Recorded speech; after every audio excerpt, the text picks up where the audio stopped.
नमस्कार विद्यार्थी मित्रांनो, स्वागत आहे आपल्या यूट्यूब चॅनल ज्याचं नाव आहे मोहित मोटिवेटेड एक्झाम. आज आपण बघणार आहोत मतदानासाठी आवश्यक असणारे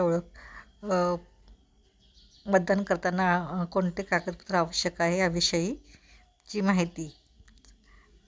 आणि ही माहिती आली आहे महाराष्ट्र शासनाकडनं. चला, तर कोणती अपडेट आहेत मतदानाविषयी सुरुवात करूया व्हिडिओला.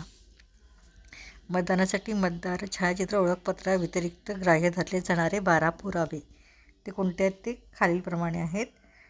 पहिलं आहे आधार कार्ड, दुसरं पॅन कार्ड, तिसरं पासपोर्ट, निवृत्तीवेतनाचे दस्तावेज, वाहन चालन परवाना, मनरेगा रोजगार ओळखपत्र, दिव्यांग व्यक्ती ओळखपत्र, राष्ट्रीय लोकसंख्या नोंदवही स्मार्ट कार्ड, कामगार आरोग्य विमा स्मार्ट कार्ड, बँक किंवा टपाल विभागाचे छायाचित्र असलेले पासबुक, शासन सार्वजनिक उपक्रम पब्लिक लिमिटेड कंपन्यांनी कर्मचाऱ्यांना वितरित केलेले छायाचित्रासह ओळखपत्र, संसद विधानसभा विधान परिषद सदस्यांसाठी ओळखपत्र.